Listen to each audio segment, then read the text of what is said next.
The second trial kicks off, and the arena instantly becomes a total bloodbath with most of the candidates absolutely losing their minds. But not our MC Iyun SEO. He stays cool as a cucumber, just leaning against the wall, like he's watching paint dry.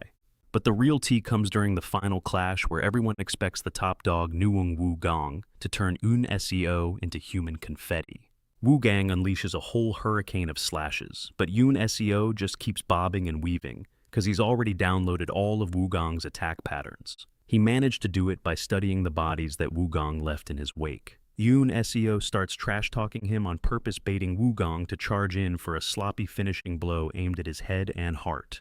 In that one split-second opening, Yoon SEO ducks, and he jams his short sword right into a critical weak spot on the neck, a little trick his grandfather taught him. Speaking of his grandpa, Eun SEO is actually the name the old man gave him after discovering him all alone in a snow-covered field. He also learned how to be an Undertaker from him, since his grandpa was in the same line of work. One night, when Eun SEO thought he and his grandfather were just going to play, he had no clue it would be the very last time they'd be together. Because just a little while later, he found him with his eyes gouged out and both of his arms completely severed. His grandfather had just crossed paths with a mysterious man, and this guy called him the demonic Blade Bujenyang. He accused him of betraying the clan by leaving and said that hell was the only place he belonged now. Listening to his grandfather, he hears his final wish before he dies: don't seek revenge and live a happy life. Well, that's not exactly how this story is going to play out.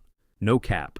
This is one wish Yoon SEO has absolutely no intention of granting. Looking over his grandfather's body, he can tell his arms were sliced off in one clean, simultaneous motion. The killer used a downward slice, which is a super rare move, and on top of that, the attack changed direction mid-swing to stab his eyes.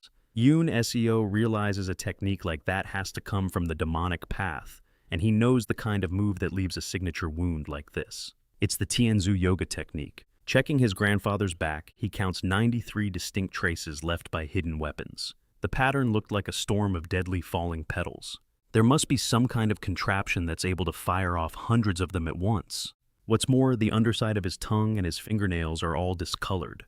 That kind of thing only happens when you've been hit with a lethal poison that literally causes your flesh to putrefy and your blood to rot. When he puts all the pieces together, he knows there can't be many people who fit this profile, and he's dead set on finding that person no matter what. Yoon SEO doesn't waste a single second and immediately sets off on his journey for vengeance. The next thing we know, he's seen putting his signature on an agreement form. While he's signing, one of the instructors yells at him to hurry the hell up and stamp the document. But Yoon SEO leaves the guy completely shook when he just bites his own thumb open and uses his blood to stamp the papers. Ever since his grandfather was murdered, Yoon SEO has dedicated his entire being to getting revenge. He can't imagine himself going down any other road, which is the main reason he's signing up for this competition in the first place. He's looking at it as the first major step toward making his revenge a reality. In this world, the Murim is controlled by the orthodox and unorthodox sects, and they've been keeping each other's power in a deadlock for ages. The orthodox sects are headed by the Murim Alliance, since they're the ones who preach about justice. On the other hand, the unorthodox sects are centered around the Demon Palace. These guys worship raw power instead of some flimsy idea of justice. Even though they've had a fragile truce for a long time, the Orthodox sects decided they wanted to get an edge. This decision led to the creation of the 18 martial masters, who are known as the Masters for the Greater Good. Feeling the pressure from this new threat, the Demon Palace decided it was time to buff up its own forces too. To make this happen, they cooked up a scheme to form the 10 Demon Masters. The unorthodox sect plans to choose 10 of the most talented young fighters and school them in the martial arts of the demonic path. To spice things up, they don't care about their candidates' pasts or whatever shady stuff they were doing before. All that mattered was that they entered the competition. Thanks to this little loophole, tons of young men flocked to the Demon Palace. And among them was our main character, Yoon SEO. Standing in a sea of other young dudes, our MC Yoon Seol can feel some seriously threatening vibes coming off them. He's low-key convinced that his grandfather's killer is actually hiding somewhere in this crowd. Since the person he's hunting is a total beast, Yoon Seol knows he's got to become a martial arts master himself to even stand a chance. This is the entire reason he's dead set on becoming one of the legendary 10 Demon Masters. He needs that top-tier power if he ever hopes to take on his enemy. A few minutes later, this absolute unit of a man shows up to speak to the potential demon masters. He introduces himself as head instructor Hyuk Ryan Yong, and the whole crowd is immediately shook when they realize who he is. Apparently, this guy's a big deal. Hyuk tells them they're here to scout out the most cracked prodigies from every single demon sect out there. He makes it crystal clear that only those who survive their trials will even be considered candidates for the 10 demon masters. And for the first trial, he says that the martial artists from the Demon Palace are going to inspect their physical builds. The second the guys hear this, they start grumbling, because this feels less like a trial and more like a cattle call. They were all expecting some kind of intense high-stakes challenge, not this. The martial masters just brush off their complaining and get straight to sizing everyone up to see who's worthy. On the flip side, all the jacked dudes are super relieved, thinking they just scored a free pass to the next round. One of the instructors, Jin-gak, walks right up to Yoon Seol to check him out. The instant he touches him, Jin-gak thinks to himself that Yoon Seol is completely screwed. He can't figure out why this kid would even bother showing up in the first place. But then he feels a terrifying killing intent just radiating off of Yoon Seol's body. Still, Jin-gak decides it would be an absolute train wreck if he lets someone like Yoon Seol pass to the next stage. Because of this, he fails him on the spot, but Yoon Seol isn't even surprised. He already knew he had zero chance of passing based on his physique, since all he's ever done his whole life is take care of dead bodies. Even so, Yoon Seol is pretty sure this isn't the end of the line just yet. A few moments later, the instructor announces the first trial is over, which causes one of the guys to totally lose it. He starts screaming that their whole method is a complete joke. He demands to know why they're even holding a competition, if all they care about is how ripped you are. Hyuk just claps back, telling the kid he doesn't have a clue what he's talking about. Hyuk schools him, saying the foundation of all martial arts is muscles and bones. He basically roasts the dude for failing the most basic requirement, even though they were generous enough to let anyone try out. The guy argues that they were supposed to get a fair shot, and that's when Hyuk tells him he doesn't need to worry, because the second trial is up next, and he's planning to find those who can master martial arts even with a crappy build. Hyuk doesn't waste a second, immediately announcing that the second trial has begun. And surprise, the second trial is a straight-up battle royale where they have to fight until only one person is left alive. Most of the contestants are floored when they hear the rules, but that loudmouth from before, he's totally ready to go. Now that he's got a license to kill, his eyes are already locked onto a target. And that target, of course, is our boy Yoon Seol. He immediately snatches a spear and just yeets it straight in Yoon Seol's direction. He's dead serious about sending him to the great beyond. The spear rockets toward Yoon Seol's position, but it turns out he wasn't the intended victim after all. The spear impales the dude in red standing right beside him, who just so happens to be the attacker's actual rival. The guy in red lets out a blood-curdling scream as he collapses, coughing up blood before he kicks the bucket.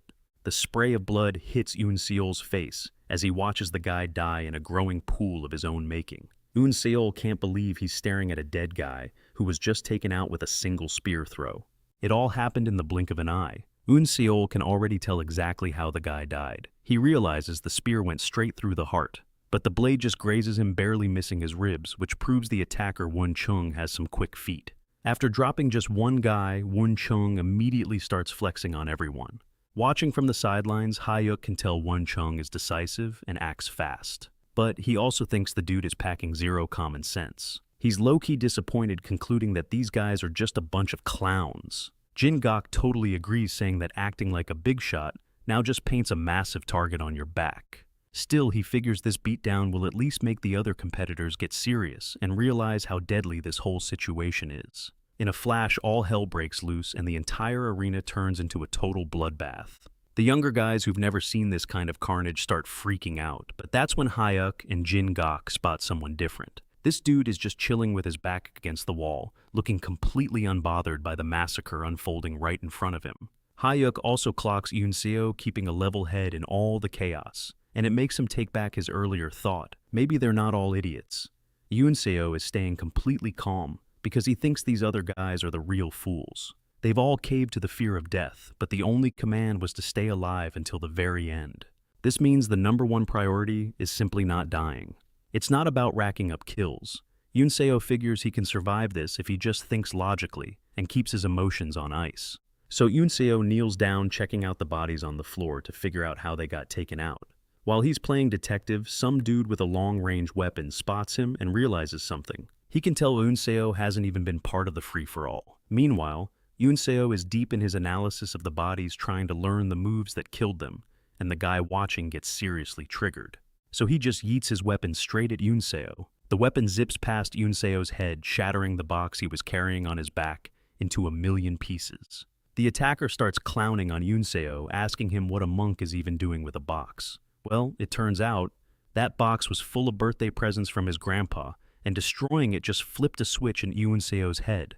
Inside is a short sword, but the attacker scoffs, thinking there's no way Yunseo has the skills to fight him. He roasts Yunseo about his tiny sword, but while he's busy running his mouth, that super chill dude from before pops up right behind him. And just like that sends him to the Shadow Realm. The cool dude smugly tells Yunseo not to bother with a thank you, since he was just the perfect bait. But while this guy is giving his villain monologue, Yunseo is completely zoned in on his own business, totally ignoring him.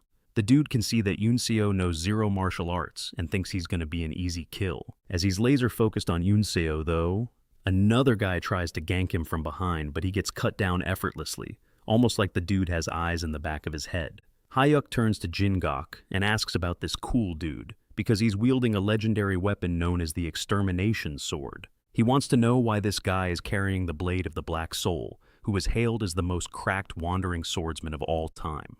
Jingok reveals the guy's name is Nung Wugong, and rumor has it he actually found the Black Soul's secret training manual.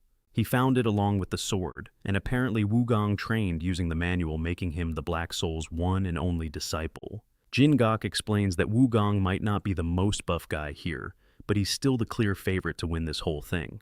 There's no one else who even comes close to his level, but Jingok thinks some unexpected wild cards could totally change the game. Once the dust from the chaos finally settles, Wugong and Yunseo are the last two survivors. And Wugong looks genuinely shocked, no cap that Yunseo actually managed to make it to the end. Wugong boasts to Yunseo that if he takes him out, he'll be considered a candidate for the legendary 10 Demon Masters. So he's pretty eager to get on with it, but even though Yunseo knows he's up against the final boss of this arena, he doesn't even look scared, just rocks that same ice-cold expression he's had the whole time. And that's because he's already peeped his opponent's weakness. Yunseo readies his short sword, absolutely confident that he can actually win this fight.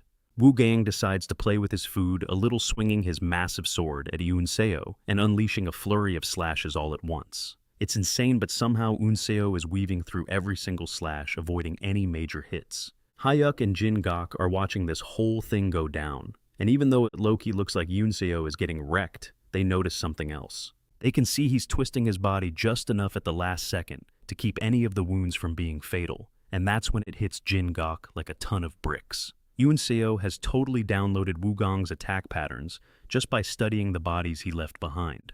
Jingok is absolutely floored by how cracked Yunseo's observation skills are. Yunseo then decides to get under Wugong's skin, telling him his sword skills are straight up garbage, since all he's done is give him a few scratches. Jingok gets that Yunseo is trying to bait Wugong, but he's worried our boy might not be able to land the game-ending counter he's planning. That finishing blow is the only thing that's gonna wrap this fight up.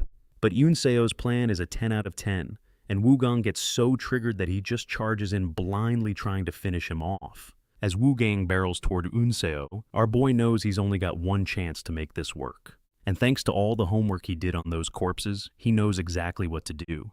He noticed that Wugong's finishing move is like a heat-seeking missile for an opponent's vital spots, always going for the heart and head. Since he knew this was coming, Yunseo already had a plan cooked up and ready to go. Just as Wugong's sword is about to hit its mark, Yunseo ducks hard, making the attack whiff completely and leaving Wugong wide open.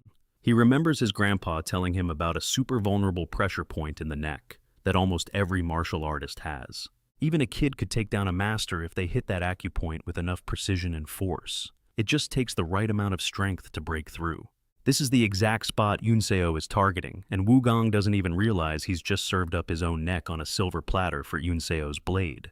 With zero time to react, Wugong feels the cold steel in his neck as blood starts gushing everywhere.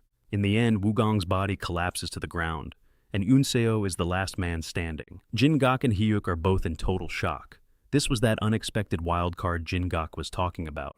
Hyuk's actually a bit salty that Wu Gang died to some no-name, cause he had some pretty high hopes for the guy, especially since he was a practitioner of the Black Soul sword arts. But hey, a win's a win, so Hyuk has no choice but to name Unseo the victor of the second trial. All of a sudden, Unseo finds himself in a blank white space, with his grandfather standing off in the distance. He gets super excited and rushes over, but his happiness vanishes the second his grandpa turns around. His grandfather has no eyes and starts frantically saying he can't see him, and that's when reality slaps Unseo right across the face. Just like that, Unseo jolts awake and finds himself on a ship. He figures he must have passed out from losing so much blood, but then he notices something wild. He knows for a fact that he took some fatal injuries during that fight, but he can't feel an ounce of pain from them. He puts two and two together and figures some high-level doctor from the demonic palace must have fixed him up. He also clocks that the other guys on the ship all look like they're built different, and that's when it dawns on him. These must be the other dudes who made it through the first trial. A few moments later, a hatch overhead swings open and Jin-gak appears. He tells them all to get off the boat because they have arrived at their next stop, a place called Hell Island. Jin-gak shouts for the candidates to follow him as he leads them toward a set of caves. These caves, he explains, are going to be their new living quarters. He orders them to ditch their old clothes and the weapons change into the new gear waiting inside and then come back out. New swords are apparently part of the deal too. They're told to just pick whatever cave they think works best for them. It doesn't take long for Unseo to spot what looks like the prime real estate of the bunch. On the other side of things, two guys are already beefing over a single spot. They're both claiming they called dibs, but a third guy shows up and tells them to chill out and stop fighting over the caves. He says there are tons of good spots left, but deep down, Unseo is just clowning on these guys for being so dramatic. See, nobody here has a clue what actually went down during the second trial, so they're all just vibing with their guards totally down. Unseo clocks that most of these people are decked out in some seriously expensive threads. That's a dead giveaway that he is probably surrounded by kids from prestigious clans. It finally clicks for Unseo that the second trial was just a messed up way for them to scout out the easiest targets to take down. While our boy is just standing there trying to make sense of the situation, Jin-gak just materializes behind him, asking what's the holdup with picking a cave. He points out that Unseol's been moving at a snail's pace since this whole thing started revealing that he's actually been keeping an eye on him. Ever since the last trial, he's been waiting to see which cave our MC would go for. He tells him to hurry it up, so Unseo just points to the one with a tiny little entrance. The place is literally oozing mud, and some other candidate starts roasting him for choosing a cave that, in his words, fits his status. Jin-gak, on the other hand, is seriously impressed. He's thinking Unseo is a straight-up genius for this pick. The entrance might look small, but that's just a front. The inside is actually massive, more than enough room to train, plus that tiny entrance is perfect for keeping out unwanted guests. It's a spot that most people would just walk right past after one look at the entrance. But Jin-gak is stoked that Unseo was able to read the whole situation perfectly. A little while later, all the candidates step out of their caves, rocking fresh black uniforms, gathering around to hear what Jin-gak has to say. Jin-gak explains that this whole place, Hell Island, is rocking 10 different martial arts facilities. In each of those buildings, they can master one of the 10 legendary demonic martial arts. He tells them they're free to either learn all of the arts or just laser focus on a single one. On top of that, their schedule is completely their own. They can sleep chill or play around. They can train or do pretty much whatever they want. And Unseo is shook hearing this, especially after the second trial was a non-stop nightmare. He's finding it hard to believe they just let them off the leash like this, but the other candidates aren't wasting any time. They immediately start arguing about which martial art they should learn first. Most of them are convinced the Fire Rain Sword Sex arts are the way to go, since it's known for being the most OP style. Our boy just watches as literally everyone makes a mad dash for the Fire Rain building, the so-called strongest sect. Unseo doesn't disagree that the Fire Rain style is insane, but he knows it won't do him any good, since he's a total newbie with zero martial arts experience. He doesn't waste a second trying to figure out which style would actually be a better fit for him. So, Unseo makes his way over to the Wandering Beast Pavilion, which is this busted, raggedy-looking building. No cap, the sect has been a total dumpster fire for years, and it can barely even call itself one of the 10 demon sects anymore. The only thing keeping them in the game is their history, way back when they produced a ton of cracked martial artists. As he gets closer, Unseo remembers his grandfather telling him stories about this very sect a long time ago, All of a sudden, he notices the ground moving, and before he can even process it, a dude's head just pops right out of the dirt, asking if he's here. The guy asks if he came to this place dreaming of becoming one of the 10 demon masters. And get this random ground dweller is actually the master of the Wandering Beast Pavilion. Unseol finally gets his bearings and tells the master Sao that he came to learn his martial arts. Yeah, he wants to learn the style of the Wandering Beast Pavilion. Sao gives Unseol a quick once-over, immediately noticing how incredibly frail and weak his body is. After sizing him up, he flat out tells Unseol to bounce because he has no intention of teaching him a single thing.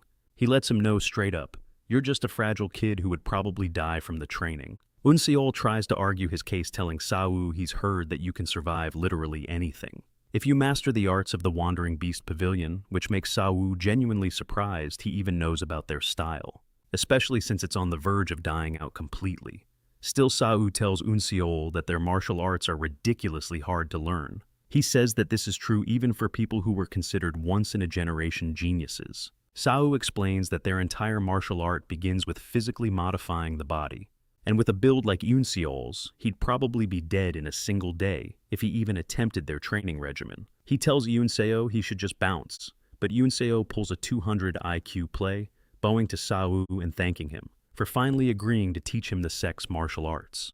This move makes it crystal clear to Sao that he's not just dealing with some rando, but a certified mad lad, forcing him to finally accept being Unseo's master. But Sao makes sure to add a little stank on it, letting him know he's only doing this because the Demon Palace ordered him to. Sao finally crawls out from his hole in the ground and tells Unseo to start calling him Master Saw. Unseo starts to properly introduce himself, but Sao cuts him off, saying he's nothing more than trainee number 1, wasting zero time. Sao says they're jumping right into training and lifts his hand, making a bizarre finger sign like something out of a ninja anime. A split second later, a powerful force slams into Unseo, and before he can even process what's happening, his world goes completely black, sending him into a panic. Sao tells him to chill out, explaining that he only temporarily sealed his vision.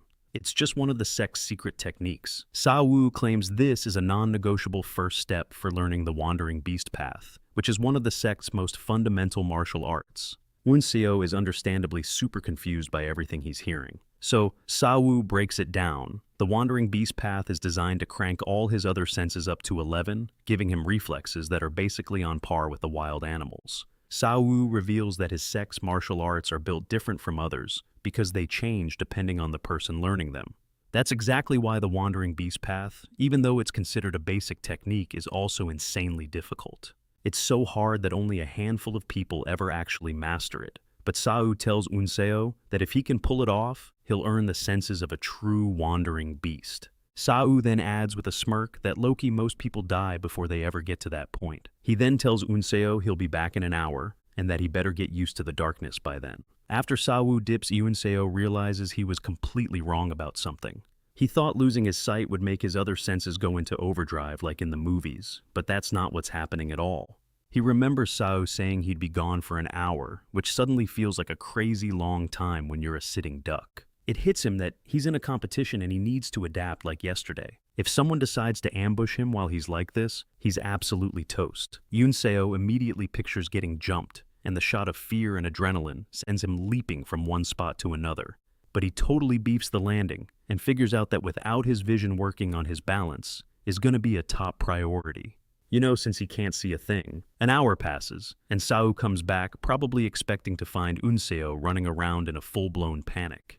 But to his absolute shock, he sees Unseo jumping around the area, which is definitely not what he expected. Sao quickly pieces it together. Unseo is fighting an imaginary enemy, which is why he adjusted to being blind so damn fast. Still, Sao looks completely unimpressed and decides it's time for a pop quiz. He swings his sword straight at him, telling him to try and dodge it. The training between them kicks into high gear, and 3 days later, Unseo has basically been used as a human punching bag by Sao. Sao is actually surprised that Unseo hasn't once complained about his training methods. Instead, he just takes it all in stride. So Sao straight up asks him why he isn't questioning anything, or complaining about the beatdowns. Unseo replies that Sao himself said the core of their martial arts is all about reaching enlightenment. Because of that, he trusts there's a legit reason behind everything he's doing. No cap Sao is genuinely impressed by that answer. He tells him that he's 100% correct. With that settled, he suggests they get right back to it. Sao charges at Yunseo, but this time something's different. Yunseo's new senses kick in, and he can actually feel Sao's every move coming at him. But even though he can sense it, he knows his body can't move fast enough to dodge, leaving him with only one option. He has to block the attack head-on. At the very last second, Yunsu yanks his sword up and just barely manages to parry Sao's strike before it makes contact. This absolutely floors Sao, who was not expecting Yunsu to pull off a move like that. I mean, it's only been 3 days, but while the block was clutch, the sheer force of the attack still knocked him flat on his back. Right after Sao tosses a bamboo bottle his way, telling him to chug whatever's inside. Yunsu starts drinking thinking it's just water, but nope, it hits different. Before he even knows what's happening, a massive wave of energy starts coursing through his body like a supercharged battery pack, reviving all his lost stamina. Turns out that mystery liquid was spring spiritual water, a super rare elixir Sao had been saving his entire life. Even though he just gave away his life savings, Sao isn't worried he wasted it. That's because he's 100% sure he's just found the once-in-a-lifetime prodigy he's been searching for. After getting his strength back, the training is on again, and they start going at it with some serious intensity. After they trade blows for a few minutes, Sao suddenly freezes and then just bursts out laughing because he had finally seen what he was looking for. In that same moment, Yunsu realizes, holy crap, he can see again, with a voice that's got zero deception in it. Sao tells him he should just forget about his dream of becoming one of the 10 demon masters. Instead, he should become an official disciple of his sect. Sao promises that he'll personally turn him into one of the top 10 strongest masters in the entire demonic faction. And the wildest part, he claims he can do it in just 10 years, if Yunsu agrees to the deal. When Yunsu hears this, he's low-key super tempted by the offer, because he can tell Sao isn't capping. But then he's hit by the memory of his grandfather's killer, who was an absolute beast of a warrior. Because of that, Yunsu knows that learning only the martial arts of the Wandering Beast Pavilion just won't cut it. He needs more firepower to get his revenge. So Yunsu respectfully turns down the offer, telling Sao that his goal to become a demon master is non-negotiable. Sao just tells him to get real, explaining that learning all 10 demonic arts is basically a pipe dream. He says it's an impossible feat even for a legend like the Grand Heavenly Demon Emperor. We're talking about a guy who's so cracked he literally invents his own martial arts from scratch. Sao goes on explaining that every martial art is designed for a specific body type and kind of energy. He points out that no matter how gifted someone is, they can realistically only master 2 or 3 martial arts in their lifetime. That's why picking one style and going all in is the real cheat code to becoming the strongest in the demonic faction. But even after that whole speech, Yunsu doesn't show any sign of changing his mind, which leaves Sao with no choice but to drop it. And even though he's clearly disappointed, he tells Yunsu he's going to teach him a different martial art. This catches Yunsu off guard, because he thought he had only learned the absolute basics of the Wandering Beast sect. But Sao clarifies that his sect's arts aren't passed down through rigid steps or boring theory. Then Sao tells Yunsu that he's actually been practicing the sect's ultimate technique, the Wild Beast Path, this whole time. That's when it all clicks for Yunsu, and he realizes every single sword strike Sao had been hammering him with weren't just random attacks. They were the actual forms of the Wild Beast Path. Yunsu is completely overwhelmed with gratitude and bows to Sao, thanking him for everything he's done. But Sao just tells him to cut it out, saying he was just following orders from the Demon Palace. Yunsu argues back, saying he could never forget this kindness, especially since Sao gave him priceless elixirs. But Sao just insists that he needs to let it go. He tells Yunsu that this is just how the world of martial arts, the Zhonghu, is, and he'd be way better off if he stopped keeping score of favors and grudges. With everything settled, Yunsu gets on his knees for a final deep bow to Sao before finally taking his leave. Sao watches him go, just totally stunned and full of respect, wondering where a gem like that even came from. As Yunsu makes his way through the forest, he notices that he's sensing literally everything happening around him. He can't help but wonder if this is a side effect of learning the Wild Beast Path. The problem is, this sensory overload is incredibly draining, and Yunsu knows he has to find a way to control it. If he doesn't, he'll never be able to get a moment's rest. So he decides right then to try and suppress his senses as much as he can. He pulls it off, but he can't shake the feeling that there's a huge difference between what feels normal and his usual ridiculously sharp senses. Yunsu then whips out his map, trying to figure out where to head next. That's when it hits him. that this whole training exercise is on a timer. He needs to hustle, and after thinking it over, he realizes his best bet is to find the founder of the demonic sect, the absolute legend who rivaled the heavenly demon emperor. We're talking 700 years ago, and yeah, this is the same guy who founded the Fire Rain Sword sect. Since time is definitely not on his side, Yunsu figures that the strongest of the 10 demonic sects might be his only real option. When he finally shows up, he notices the place looks way more exclusive than the Wandering Beast Pavilion's training hall. He walks up and knocks on the door. From inside, the instructor Jingok wonders who the hell it could be before opening the door. His jaw just about hits the floor when he sees Unsu standing right there. Unsu gives a respectful bow, saying he's come to learn the martial arts of the Fire Rain Sword sect, and even he is a little shocked. When he realizes Jingok is a legit master from that very sect, Jingok just tells Unsu to follow him inside. He lets the kid know that all the other candidates who got there earlier are already done with the elementary trial. They have all moved on to the intermediate one. Apparently, the whole process is split into 3 levels: elementary, intermediate, and advanced. Jingok then hits him with the big question: why is he only just showing up to the Fire Rain sect after 2 whole weeks? Unsu comes clean and says he was busy learning martial arts over at the Wandering Beast Pavilion. Jingok casually asks if he actually learned the Wild Beast Path, and Unsu's simple yes leaves the instructor completely stunned. No cap, he finds it hard to believe that Unsu could have mastered the Wild Beast Path in only 2 weeks. Yeah, the kid is obviously a genius, but that timeline is just insane. He secretly thinks Sahu probably just got fed up with him and kicked him out. Once they get to the training hall, Jingok's vibe totally changes. He gets dead serious and introduces himself as the one running the beginner trial. He then asks Unsu if he's absolutely sure he wants to learn the Fire Rain sword art. He even suggests it might be better for him to just go find a different martial arts hall. Unsu says he appreciates the concern for real, but he makes it crystal clear that he's dead set on learning the sword arts of the Fire Rain sword sect. Hearing that, Jingok slams his foot on the ground, and a training manual materializes right next to him. He explains that the manual covers the intro and practical methods for the 13 forms of the Fire Rain style. He tells him to hit the books and start training. However, Unsu is completely lost, because all he sees are a bunch of abstract strokes on a huge scroll. He has no idea what he's supposed to do with it.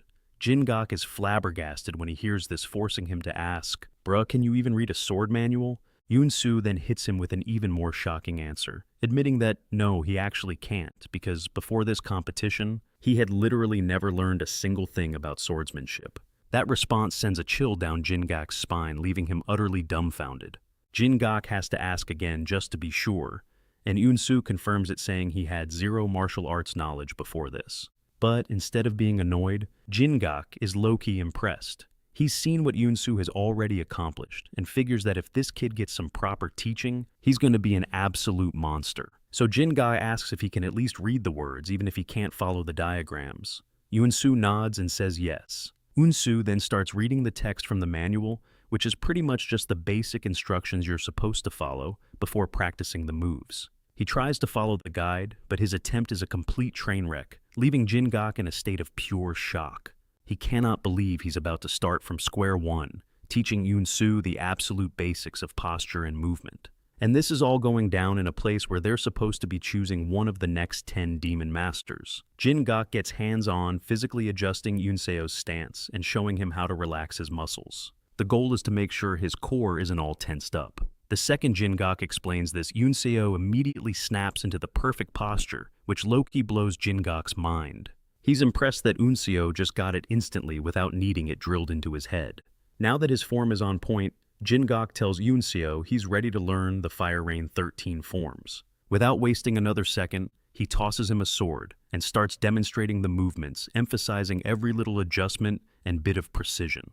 And just as you'd expect, Unseo perfectly mirrors every single thing Jingok shows him, leaving his instructor standing there completely stunned. At this point, Jingok has no choice but to accept that Unseo isn't just good, the kid is built different. After they run through the drills, Jingok tells him to picture an enemy right in front of him and then use the Fire Rain 13 forms. Unseo's a little confused at first, wondering what he means by a fake enemy, but Jingok breaks it down for him. He explains that this is the final hurdle he has to clear if he ever wants to make it into the intermediate hall. Apparently, the whole point is to see the sword intent hidden within his fundamental moves. The moment Unseo hears this, it's like a light bulb goes off in his head. He finally has a chance to show them what he's really made of. And since this opportunity came way sooner than he thought, he knows he can't afford to screw it up. So, who does he imagine standing in front of him? No surprise here, it's the absolute bastard who sent his grandfather to an early grave. Unseo draws his blade and unleashes the first form of the fire rain with so much precision and raw fury that Jin-guk is completely staggered. He can't believe the way Unseo is moving with the sword, executing each move with deadly intent. Unseo continues to flow through all 13 of the forms one after another. But it doesn't take long for Jin-guk to notice that something's off. Unseo is modifying the fire rain 13 forms. The sword technique is supposed to be soft and spirited, almost like a dance. But the way Unseo is using it is brutally sharp, and Jin-guk can't believe what he's seeing. Because straight up changing the basic moves of a sword technique is something only a legit grandmaster should be capable of. Jin-guk also feels a terrifying killing intent baked into every single swing, as if Unseo were fighting someone who scarred him to his very soul. It's a kind of deep-seated hatred you can't just fake. Jin-guk struggles to process that the sacred sword moves of the orthodox fire rain sect are being twisted on the fly. It's like Unseo is treating these legendary forms like they're nothing. Because of this, he starts to think that Unseo must have gone through some seriously messed up stuff growing up. Unseo himself realizes he's already altering the fire rain sect's forms, wondering if his wild beast path style is bleeding through. And even though he'd love to fuse the two fighting styles together, he knows that's not the play right now. He figures it would just end up becoming a completely different style of swordsmanship, not the fire rain 13 forms he's being tested on. With that in mind, he immediately switches back to the original fire rain 13 forms, but this time around, he looks even more freaking dangerous than before. He imagines his target standing before him and starts unleashing all the fury he's been holding inside. Jin-guk can only watch in absolute amazement, forced to admit that Unseo's speed is absolutely cracked. As he gets closer to his imaginary target, Unseo completely loses himself in the moment, as if his enemy were actually real. He knows deep down that he can't let this guy escape. Not now, not ever. Because of this, he decides to throw every last technique he has into one final all-out attack, releasing all his rage at once. He delivers a flurry of lethal slashes, making damn sure he takes his enemy down for good. But he pushes himself so hard that it backfires, causing him to lose his balance and the sword to fly out of his hand. Jin-guk watches as Unseo loses to his opponent, but instead of being mad, he's actually beyond impressed. Unseo is totally shocked when he hears Jin-guk calmly tell him that he passed the test. Jin-guk then explains that the test wasn't about winning. It was about his understanding of the sword itself. It was about his execution of the fire rain 13 forms in a life-or-death situation. Jin-guk helps him up, hands him his sword, and tells him he passed. In fact, he completely crushed the criteria they had set for the test. Jin-guk lets Unseo know that his version of the fire rain technique is no cap one of the most incredible things he's ever seen, and gives him the green light to level up to the intermediate chamber. Unseo is seriously grateful for what Jin-guk did, because he knows it must have been a total headache. I mean, teaching swordsmanship to a complete noob who knew absolutely nothing, that takes patience. So, Unseo shows his respect by giving Jin-guk a deep bow, thanking him for everything he's done. Jin-guk tells Unseo to keep up the grind, but then drops a serious warning, saying he could feel a powerful killing intent coming off his blade. As his final piece of advice, Jin-guk tells him straight up not to let that bloodlust take over and lose himself. And with that, they say their goodbyes. It's only then that it finally clicks for Jin-guk how Unseo managed to master the wild beast path in just 2 weeks. The dude's learning speed is absolutely cracked. Because of this, he's blasting his way into the intermediate chamber way faster than Jin-guk ever thought possible. At first, Jin-guk was low-key, doubtful that Unseo could even make the cut for the intermediate class. But after their training session, he's 100% sure he'll make it. In fact, Jin-guk is pretty damn confident that the instructor there, Qian Wugong, is going to become totally obsessed with Unseo after spending even a little bit of time with him. Soon enough, Unseo makes his way into the intermediate chamber, but the instructor doesn't exactly roll out the welcome mat. He pretty much tells Unseo to get lost, claiming they're already full. Qian is acting super cold toward him. He's clearly not impressed that our boy just barely scraped by the elementary chamber. After weeks of training, Qian says a guy with Unseo's level of talent has zero chance in the big leagues. But Yoon-seol claps back, explaining to Cheon that he was late because he was busy training. He was grinding it out at the Wandering Beast Pavilion. When Cheon hears this, he's still not buying it. He just figures Eunso probably rage quit the Wild Beast training. We all know how intense that training is. But hey, since Eunso did pass the elementary test, Cheon can't just kick him out, so he begrudgingly tells him to go find a seat with the others.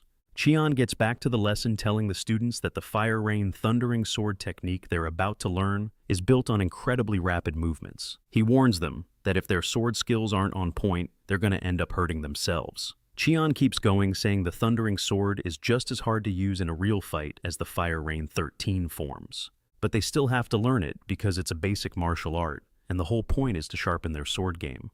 The goal is to get better with the sword, not just to win fights. Cheon then calls up one of the students, Baek Hansong, for a practical demo and tells him to pick an opponent for a duel. A wicked smile spreads across Baek's face as he asks if he can pick literally anyone he wants. Cheon, of course, says yes. Without missing a beat, Baek points his finger right at Eunso, saying he wants the new guy. Cheon looks like he wants to argue, but Baek reminds him, "Bruh, you said I could pick anyone." Still trying to shut it down, Cheon asks Baek how he's supposed to test his skills against a dude who just walked in the door. Cheon tells Baek to pick someone else, but Eunso suddenly cuts in, telling the instructor that he's totally fine with it. This leaves Cheon shook. Eunso then explains that he learned how to use a sword from Jin-guk himself. Eunso says he thinks the fastest way to get better is to practice against real people. To Cheon, it just looks like Yoon-seol is trying to protect his ego, but he's not about to stop him. So Cheon just tells them to get on with it. He says he hopes they can make it to the advanced chamber. Baek, on the other hand, thinks he's the luckiest guy alive because he just got a total rookie he can beat down however he wants. He's even planning on taking Eunso out for good, just to flex how skilled he is to the rest of the class. The two of them grab wooden swords and get ready to throw down. Baek actually commends Eunso for his bravery, but then tells him it's going to take more than guts to survive. Especially in the brutal world of the Moor. Baek wastes zero time and lunges straight for Yoon-seo. But Eun-seo isn't even breaking a sweat, effortlessly sidestepping the attack. Baek's a little impressed, but he's convinced Yoon-seo can't keep that fancy footwork up forever. So he doubles down, coming in so hard that Yoon-seo's forced to block with his blade instead of just dodging. The second their swords clash, Baek can tell Eun-seo is a total noob and bruh that just amps him up even more. Baek starts playing with his food, even busting out the Thundering Sword technique, but Yoon-seo is just chilling, totally unfazed. He's basically Neo from the Matrix, weaving through every single thing Baek throws his way. At this point, Baek's starting to get tilted, and Eun-seo totally sees it, figuring out that this dude might not actually be that good with a sword. At the same time, though, Eun-seo's dodging, like he's got future sight, predicting every single move Baek makes. This whole display starts making Cheon think, no way. Did he actually learn the Wild Beast path? As a martial artist himself, he knows that even though it's considered a basic technique, the Wild Beast path is notoriously hard to master. We're talking something that usually only seasoned masters can pull off. Cheon can't wrap his head around the idea that Eun-seo somehow mastered it in just 2 weeks. Cheon decides it's time to get serious, announcing that this duel isn't just a dodging contest. He's here to see some actual sword skills and put their reflexes to the ultimate test. Hearing that, Eun-seo decides the kid gloves are off and immediately unleashes the Fire Rain 13 forms on Baek. But Baek isn't feeling threatened at all because the technique looks kinda off. It seems like a slightly janky version of the real 13 forms. He's so confident he figures he can dodge this slash with his eyes closed. Big mistake. He quickly realizes he was dead wrong as the technique slams into him with unexpected force, and suddenly he's struggling to keep up. A million questions start racing through Baek's mind. Was Eun-seo just messing with him, using some weird variant of the 13 forms? Was this whole thing just a clown on him? He even wonders if Eun-seo is just showing off for the instructor trying to get fast-tracked. Straight into the advanced chamber. Realizing he's about to get publicly humiliated, Baek decides it's time to pull out his trump card, another sword style. The Asura sword style. He unleashes the blood-shattering strike, trying to end Eun-seo with a single decisive blow. Turns out this style is a lethal move from the Asura sword sect, and since Cheon never banned any specific techniques, there's nothing he can do to stop the fight. But then Cheon notices something wild. Even while facing down this super dangerous fighting style, Eun-seo's balance is absolutely perfect. That thought pops back into his head. He really did learn the Wild Beast path, didn't he? He still can't quite believe it, but Yunseo just keeps on dodging, pushing Biak to get even more desperate and pull out an even deadlier technique, the bloody wind-warping moon. This move leaves even Cheon completely stunned, and he can only watch in horror as Biak launches himself into the air, flying right at Yunseo. It all happens in a flash, and when the dust settles, Unseo's sword, powered by the Fire Rain 13th form, is aimed right at Biak's chest. Looking like an absolute badass, Unseo casually pulls his sword back. Biak spits out a mouthful of blood and just collapses onto the ground. It looks for all the world like Unseo's last strike actually killed him. The entire crowd has shook their eyes wide with shock as they try to process the fact that Biak might really be dead. Unseo just calmly walks off to return his training sword while Cheon rushes over to Biak's body to see if he's actually gone. And yep, the dude got hit right in a vital spot. He's done for. Cheon then turns to Unseo, asking him straight up if he's been a disciple of the Wandering Sect this whole time. The Night Pavilion, but he says no. Cheon's gotta ask him if he seriously mastered the Wild Beast Path in just 2 weeks, but Unseo just replies that he barely scratched the surface of the whole thing. Cheon just scoffs when he hears this, since what he just saw was anything but basic. He teases Unseo, asking if someone taught him a special shortcut to learning or something. Unseo tries to explain himself, but Cheon just cuts him off and tells him to clean up the mess he just made. The other candidates immediately start whispering, thinking it's totally messed up that Unseo just iced a guy during what was supposed to be a normal sparring match. They all think he's about to get some serious punishment, but Cheon shuts that down real quick. He tells them that even though this is a training hall, they better not get it twisted. He reminds them they're on Hell Island, and if they use a move designed to kill someone, they better be ready to catch those same hands in return. With that little PSA out of the way, Cheon kicks off the training again, and the candidates pair off to fight. Anyone who loses their spar gets the boot from Cheon personally, as he tells them they've officially washed out. He basically tells them to pack their bags and find some other dojo that'll take them, because their time with the Fire Rain sect is Denezo. The failed candidates beg for another shot, but Cheon tells them there are no second chances here. Cheon says they might have passed the first trial on pure athleticism, but to learn the Fire Rain sword, you need some serious potential and talent, the kind that lets you shatter your own limits. And since they didn't have what it takes to break through, they're out. After all the failed candidates, and the successful ones cleared out Cheon's spots, Unseo still hanging around and asks him what he's still doing there, looking pretty confused. Unseo asks Cheon if he's supposed to bounce too, and Cheon's like, yeah, obviously. He tells him he won and earned a ticket, straight to the advanced chamber. But then Unseo says he'd actually rather stay in the intermediate chamber. Now Cheon is completely baffled and asks Unseo why on earth he'd choose to do that. Unseo explains that the Fire Rain 13 forms is literally the only thing he knows, and he hasn't actually learned a single thing from the intermediate chamber yet. Cheon is floored that Unseo learned the Wild Beast Path, which let him read Birok's attack like a book, but my guy is still claiming he hasn't learned anything. Without a hint of apology, Unseo doubles down, insisting that no cap he still has nothing to his name. Realizing Unseo is just built different and won't give up, Cheon has no choice but to agree to teach him the Fire Rain Thundering Sword, which is basically the epic sequel to the 13 forms. However, he lets Unseo know that he absolutely hates it when people play games just to try and impress him.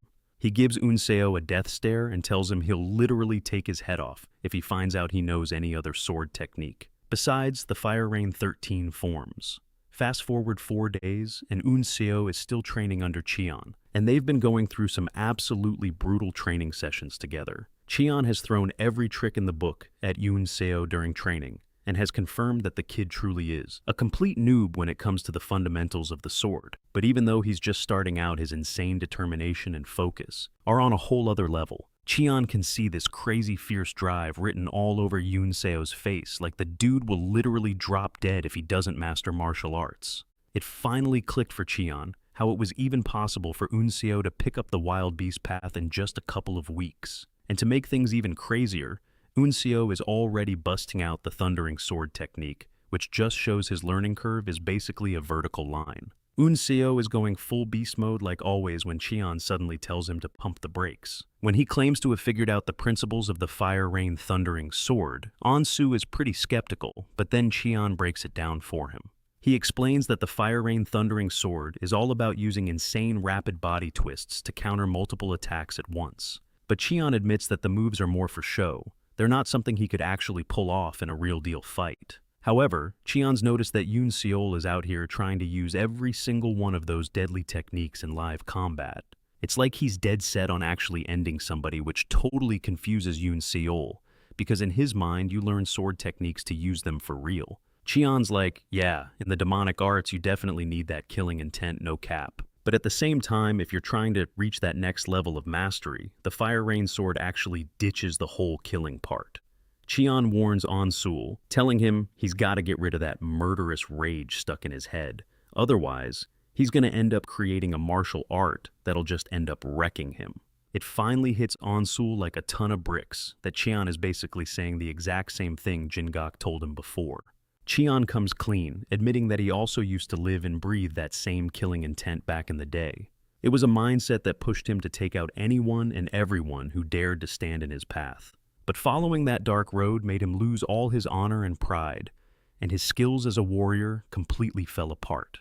Cheon goes on explaining that while the techniques are designed to kill and might make you think you're on a fast track to becoming a god, that's all just an illusion. In reality, that bloodlust is a massive wall blocking your path to true swordsmanship. Speaking to him almost like a father, Cheon tells Eun Seol that he has to let go of his desire to kill. Just as he hears these words, Eun Seol has a flashback to something his grandfather told him about people who wield swords. His grandfather said that anyone who lives by the blade has a past that's just soaked in despair. Their lives are filled with nothing but misfortune and tragedy. And that's exactly why people in the Murium never ever want to talk about where they came from. Onseo then looks at Cheon and asks why he's sharing all this, and Cheon tells him it's important. He wants him to know that he's not alone, that he once walked that same dark path. Cheon then asks for Unseo's name, and the moment he hears it, it all clicks. He realizes this is the kid who survived that insane second trial Jingok had told him about. Cheon then drops a bomb on Unseo, telling him he's got a huge problem on his hands. And when Unseo asks what he means, Cheon tells him straight up he lacks the absolute basics of martial arts. Cheon breaks it down, saying that all the guys he's up against have been training since they were old enough to walk. He warns that the skill gap between them will only turn into a chasm if he jumps straight into the advanced Fire Rain sword technique. Cheon tells him he has to master the fundamentals ASAP, so he has a solid foundation to build the Fire Rain sword on top of. Because of this, Cheon makes a huge decision. He's going to personally teach Unseo the unrivaled lightning and thunder technique. This is a legendary style that he himself created. But before they even start, he gives him a chilling warning, letting Unseo know that he personally destroyed every nerve in his own fingers.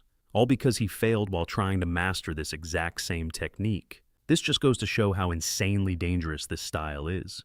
If anything goes wrong, Unseo could permanently lose control of his arms. If that happens, forget about the advanced chamber. He'll just end up a cripple for the rest of his life. With the warning laid bare, Cheon asks Unseo if he's still down to go through with this insane training. Without a single moment of hesitation, Unseo is all in. He couldn't care less about losing a couple of arms. The dude is literally willing to sacrifice his own soul as long as it means he gets his revenge. A month later, our boy has somehow managed to learn the unrivaled lightning and thunder techniques. He's finally earned his ticket out of the intermediate chamber. And even though Cheon told him he picked it up crazy fast, Unseo still feels like he took way too long to master the new style. But now that he's got these techniques down, it's finally time for him to move up to the advanced level. The instant he pushes open the door to the advanced chamber, he's met with the stares of everyone inside.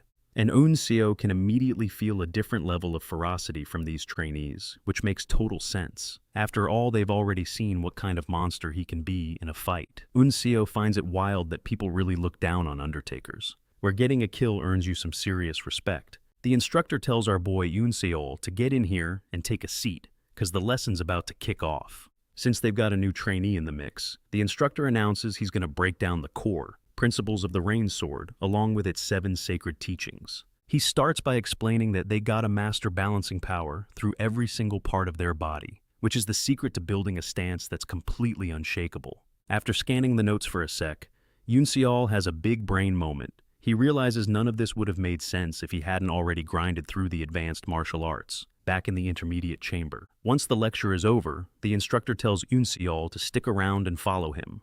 The instructor leads Unseol to a garden tucked away behind the main chamber. He drops some wisdom saying there are ways to beat an armed opponent, even when you don't have a sword. In that kind of scenario, he explains, a true master doesn't need a blade to pull off sword arts. The instructor then snaps off a plant branch, points it right at Unseol's face, and hits him with a serious question. He asks him, "What's your game plan if you're suddenly attacked and you're caught with empty hands?" The instructor reveals that while Unseol was busy leveling up in the intermediate chamber, his classmates were busy learning the Shining Mystique, which is the very first form of the Fire Rain sword. That's exactly why they're still stuck on theory right now. The instructor makes it crystal clear that Unseol has zero hope of learning squat from him if he can't even figure out this simple question. With his whole training career riding on this, the instructor tells Unseol to think damn carefully before he answers. Unseol just takes a deep breath and replies, "If I'm missing a sword, I'll just use my enemies." Not wasting a single second, he lunges to snatch the branch from the instructor, but before his fingers can even brush against a leaf, the old man vanishes and reappears right behind him. The instructor chews him out, saying his answer was way too reckless. Unseol, though, isn't even paying attention to the lecture. His brain is too busy trying to process what just happened. He's just wondering how the hell the instructor got behind him so fast. He goes for the branch again, but the result is exactly the same. Unseol's getting low-key frustrated because he can't predict where the instructor is going to move next. He wasn't expecting an easy win, but at the same time, he can't believe he can't even follow the guy's movements at all. Now Unseol's starting to sweat, knowing he stands no chance in the advanced chamber. If he can't impress the instructor right here and now, he decides it's time to go all out and use the Wild Beast path to its full potential, even if it's just for one shot. With that one goal in mind, he leaps towards the plant branch, but right as he's about to grab it, the instructor sends him flying backwards with a flick. Unseol hits the ground hard, feeling completely defeated, but before he can start wallowing in his own failure, the instructor zips over to him and gives him a pat on the shoulder. The old man bursts out laughing before telling him that he actually passed the test. Unseol is completely shook when he hears this, since he didn't even manage to touch the guy. That leaves him totally confused about how in the world he could have possibly passed. The instructor just waves off his question and says he's going to start learning the Shining Mystique technique tomorrow. He tells him to show up early, even earlier than his classmates. Unseol is absolutely thrilled to hear this, and thanks the instructor for the opportunity before finally heading out. As he's walking away, the instructor glances down at the branch in his hand, and a whole chunk of leaves just falls right off. Unbeknownst to Unseol, he had actually managed to reach the leaves after all. But the instructor was just so ridiculously fast that he sent him flying to make it look like he'd failed. The instructor is beyond impressed, and admits to himself that he's expecting some legendary things from Unseol down the line.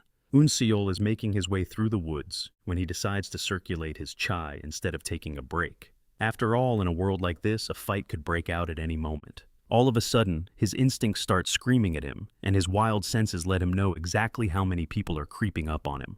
Sure enough, 5 dudes materialize behind him, and they all look seriously pissed off.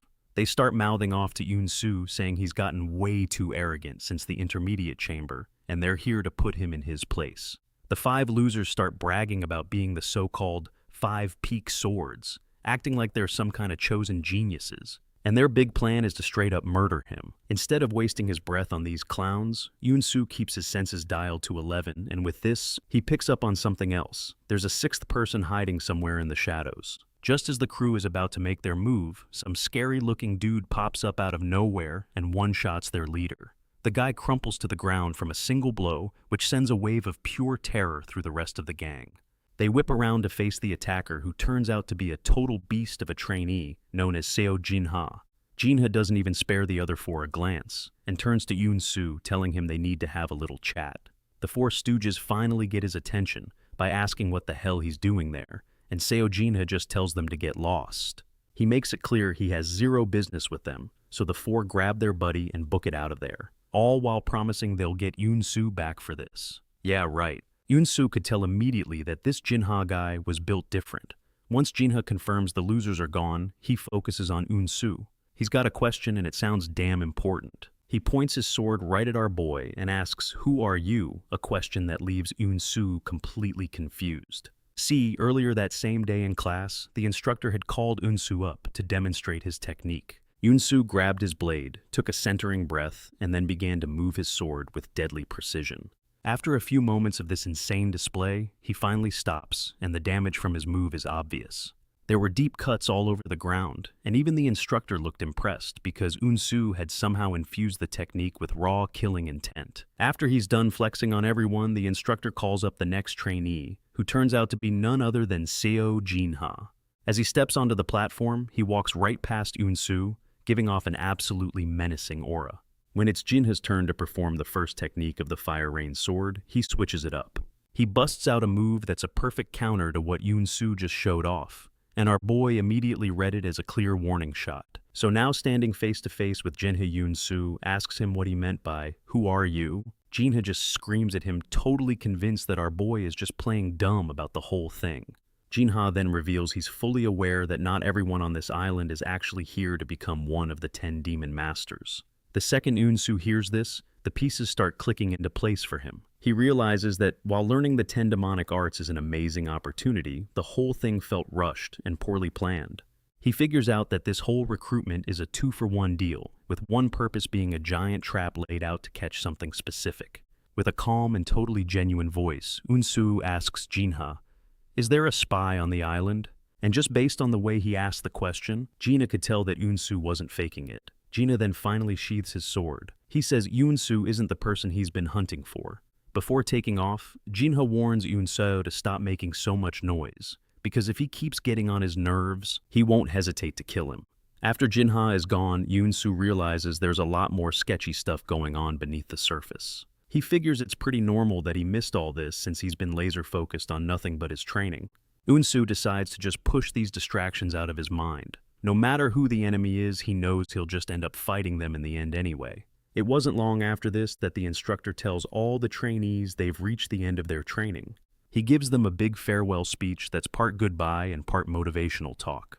He wishes them all luck on their new adventure into the brutal world of the Murim. And then suddenly the final bell rings. While the trainees are still trying to figure out what's going on, the instructor orders them to get to Stone Mountain, which is sitting right in the center of the island. A few moments later, the whole group is gathered at Stone Mountain, where the head instructor is waiting for them. As soon as he confirms everyone's present, the head instructor announces that it's finally time. The third trial is about to begin, and hearing this leaves most of the trainees totally confused. They were all expecting him to announce the second trial, so this just doesn't add up. Naturally, the only one who actually knows what's really happening is our boy Yunseo. Jingok then informs the trainees that all the living quarters are about to be sealed off. They're being locked up tight effective immediately, and they won't be allowed back into their rooms until the 10 demon masters have been decided. He tells them to hustle and grab anything they need from the caves before they're shut for good. One of the trainees speaks up asking how exactly these 10 demon masters will be chosen, which earns him a disappointed look from the head instructor. He can't believe they've been on this island for so long and still don't get the name of the game, so he decides to just spell it out for them. He tells the trainees in no uncertain terms that they're expected to start killing each other. Yep, Hyok says it's a battle royale until only 10 of them are left breathing. According to Hyok, any method they use is completely on the table. They're even allowed to just run and hide if that's their game plan, but he quickly warns them that playing it safe has a major drawback. Apparently, as more time ticks by, the game is going to get a lot smaller. The safe zones on the island are going to start shrinking, and anyone caught in a restricted area will be taken out by the killer demon standing right behind him. These killer demons are some seriously spooky-looking guys in capes, and honestly, the sight of them alone is enough to scare anyone witless. Even Onseo starts to sweat, because he can feel the sheer killing intent radiating off these guys from across the clearing. It's a dead giveaway that these dudes aren't just strong, they're on a whole other level. That's when one of the trainees has the guts to ask Hyok if they're allowed to go after the killer demons. Hyok just bursts out laughing when he hears that admitting he's impressed that some candidates are aiming higher than the rest. They're not just thinking about surviving, they're thinking about dominating. So Hyok gives them the green light, saying they're free to fight the killer demons and even try to kill them. He then drops a bombshell: any candidate who successfully takes down a killer demon automatically becomes one of the 10 demon masters. This new rule totally changes the entire dynamic of the trial. The second he says that, it clicks for everyone in the crowd.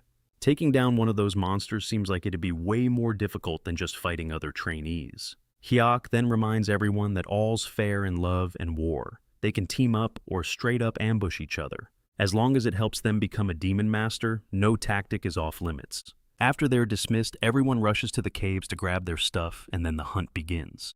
Unseo wastes zero time and immediately gets away from the pack because he's smart enough to know what's coming. He's well aware that he's already put a massive target on his back. After everything that's happened during training, it's obvious. He knows for a fact that he's going to get jumped by a whole group of people. It's going to be a repeat of when that Peak 5 crew tried to gank him back in the forest. He knows his top priority is to find a secure location to lay low. And the best place he can think of is the Wandering Pavilion. Once he arrives, he realizes the ground feels completely different from how he remembered it, so he drops to his knees to check it out. While he's examining the change in the soil, he senses someone rushing straight for him. Just then, a guy sprints out from the bushes with a couple of other trainees hot on his tail, begging Unseo for help. The dude is panicked, screaming that the guys behind him are Unseo clutches his sword ready for a fight in case this is all a trap, but the guy swears he'll make it worth his while. All Unseo has to do is help him ditch the goons chasing him down. Our MC sizes up the situation and has to admit something. The dude might actually be telling the truth, because no cap, the wounds all over his body look brutally real. Unseo spots the three people hunting him and tries to figure out if they're a squad, even though he couldn't care less about their drama. He can't risk blowing his own cover because of this random dude they're after. Seeing he's fresh out of options, Unseo is forced to drag the guy into one of the secret cubbyholes hidden around the pavilion. They duck into one of the underground pouches just in the nick of time. The trio hunting the dude shows up moments later, but they find absolutely nothing, leaving them completely baffled. They pace around the pavilion trying to sniff out their target, but they have no idea he's literally hiding right beneath their feet. After scoping out the whole area and realizing their guy has vanished, the trio has no other choice but to bounce. They have to keep the search going somewhere else. The second Unseo confirms the coast is clear, he and his new temporary partner finally crawl out of their hiding spot. The dude is beyond grateful he made it out alive, and he won't stop thanking Unseo for the save. But while this guy is busy showering him with praise, Unseo is already dissecting what just happened. Unseo pieces it together. Sawu must have dug a whole new set of these hidey holes just for him. While he was underground, he felt the sensations of the wild beast path stretching out, reaching way farther than it ever has before. He could basically feel everything moving in the dirt around him, almost as if he was seeing it with his own eyes. It clicks for him that Sawu must have been trying to teach him the path that uses vibrations. That's when his new partner finally speaks up. He introduces himself as Guillaume Chul Yong, and surprised he's from the infamous Blood Sect. Guai then asks for Unseal's name, but our MC just gives him the cold shoulder. Unseo isn't about to sit around and chat. He immediately starts heading towards his next destination. Jiwi scrambles after him, pleading for him to wait up, and asking if he can tag along for safety. Jiwi says that since Unseo helped him escape, he sees him as someone he can trust. Unseo stays completely silent, and Gui just decides to take that silence as a big old yes. With a massive grin on his face, he starts following Unseo like a lost puppy who just found its owner, officially becoming his new partner. After they've been walking for a little while, Unseo places his hand on the ground, tuning into the earth's vibrations. Using this cracked ability, he figures out that there's a big fight happening just up ahead. He suggests they find a different path to go around the battle completely. Jiwi's mind is totally blown watching Unseo do his thing, and he begs him to teach him the technique, but our guy just ignores him and keeps on walking. Then all of a sudden Unseo overhears one of the fighters shouting about how he's gonna avenge his fallen brothers. The second Unseo hears those words, a jolt of familiarity shoots through his entire body. He realizes that guy is also driven by revenge, the exact same feeling that fuels him. Gui notices the sudden shift in Unseal's vibe, and he asks him what's going on. But before Gui can say anything else, Unseo cuts him off, letting him know they're changing course. Turns out Unseo isn't trying to avoid the fight anymore. Nah, he wants to dive headfirst right into the middle of it. As they get closer to the action, they spot a trainee perfectly camouflaged on a tree branch waiting for an ambush.